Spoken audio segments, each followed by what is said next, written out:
Rice Sheikh. अध्यक्ष महोदय, इस अर्धातास के चर्चा के माध्यम से आज मैं नितिन कामले परिवार को न्याय देने के लिए खड़ा हुआ हूं। सम्माननीय मंत्री महोदय, ये पूरा प्रकरण आप सुनेंगे तो आपको पता चलेगा कि सिस्टम कैसे एक व्यक्ति को मार डालता है। अध्यक्ष महोदय, ये 3 साल की बच्ची है और मैं जिस सरकार से बात कर रहा हूं वो महिलाओं के बारे में सेंसिटिव है।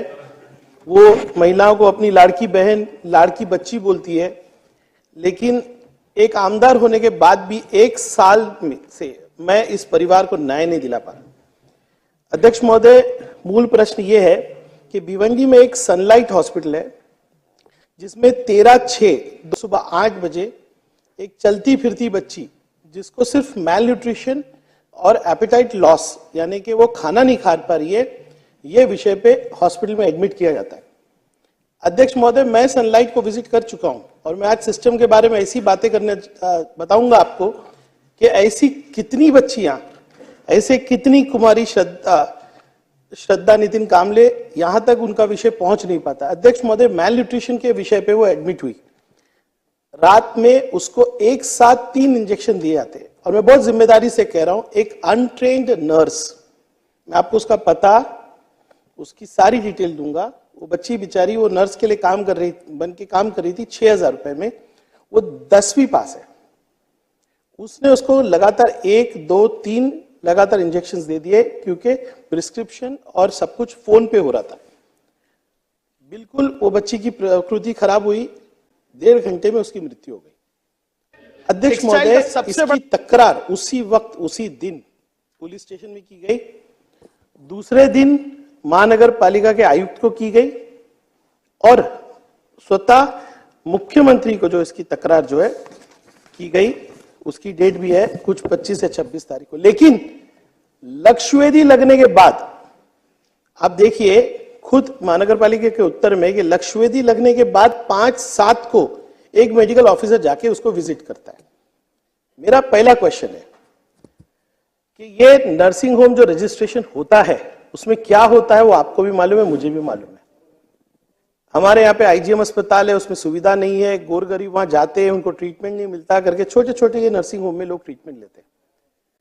आपको पता है इतना बड़ा स्कैम है ये। नर्सिंग होम रजिस्टर करते हुए जो स्टाफ का डॉक्यूमेंट दे दिया जाता है, आप अभी बताएंगे ना, मैं आपको बता सकता हूं कि वही स्टाफ का डॉक्यूमेंट आपको दूसरे नर्सिंग होम में भी मिलेगा।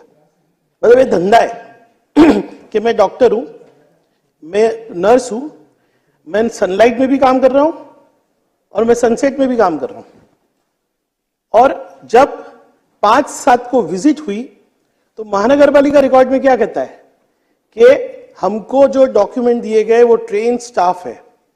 अरे वो स्टाफ कभी वहां रहता ही नहीं। और ऐसे कितने केसेस में देख रहा हूं, पूरा हेल्थ सिस्टम भिवंडी का कोलैप्स्ड है और महानगर पालिका की तारीफ करने बैठूं तो आज रात हो जाएगी। मंत्री महोदय जी, इसको टेस्ट केस लीजिए। पहला केस क्या है कि कौन सी तारीख को तकरार और कौन सी तारीख को विजिट, इस बीच में क्यों एक बच्ची की मौत को सीरियसली नहीं लिया गया मंत्री महोदय जी। दूसरा कि मैं आपको आज मैं इस पे पूरा इन्वेस्टिगेशन कर रहा हूं, आप इस सभागृह को भी बेचने का काम ये अधिकारी कर रहे हैं। मंत्री महोदय जी, उस अस्पताल से पैसे मांगे जा रहे हैं महानगर पालिका के। मैं आपको अधिकारियों के नंबर दे सकता हूं, आप सीडीआर रिकॉर्ड निकालिए कि क्यों महानगर पालिका के अधिकारी, अगर ये दोषी है ये लोग, तो उनसे क्या चर्चा कर रहे हैं वो लोग, क्यों बार बार उस मोबाइल पे कॉल आ रहे। मेरा पहला प्रश्न आपसे है कि ये जो नर्सिंग होम रजिस्ट्रेशन के अंदर स्कैम चल रहा है वो सिर्फ भिवंडी तक नहीं लिमिट है, उसको आप कैसे स्ट्रेंथन करेंगे ताकि इस तरह से एक बच्ची जो है वो अपनी जान न खोए और उसको न्याय मिले। दूसरा मेरा प्रश्न है कि ये जो पूरा महीने में एविडेंस डिस्ट्रॉय हुआ, जो विजिट नहीं हुई, एक जान गई उसको सीरियसली नहीं लिया गया, उसकी आप चौकसी लगाएंगे क्या? तीसरा मेरा प्रश्न है कि 1 साल हो गया, फॉरेंसिक से रिपोर्ट नहीं है। वो परिवार आपको पता है, मैं आज उससे 3 बार सुबह बात किया मंत्री महोदय जी। ऐसा परिवार, उसकी दादी मेरे ऑफिस में आके रोती है और वो इसलिए नहीं रोती कि उसको कॉम्पनसेशन चाहिए, उसको ये चाहिए कि दूसरी कोई श्रद्धा ना बने। 1 साल से वो लोग पुलिस स्टेशन जाते हैं, आज फोरेंसिक रिपोर्ट नहीं आ रही, ये नहीं हो रहा। मतलब ये महाराष्ट्र राज्य, पुरोगामी राज्य, उसके अंदर न्याय इस तरह से मिलता है। 1500 रुपए देने से लाड़की बहन नहीं बनती, न्याय देने से बनती है। ये सरकार को मैं बारंबार बोल रहा हूं, ये इन प्रश्नों का उत्तर होना चाहिए। और ये जो प्रकरण मेरे तक आया है कि इस अर्धा तास चर्चा के लगने के बाद इसके ऊपर पैसे बनाने का काम कर रहा है ये महानगर पालिका, क्या आप इसको एंटी करप्शन को, मैं खुद लेके तकरार दूंगा, मैं कंप्लेनेंट बनूंगा, क्या इसको आप एंटी करप्शन को देंगे? ये मेरे सवाल है। मंत्री महोदय.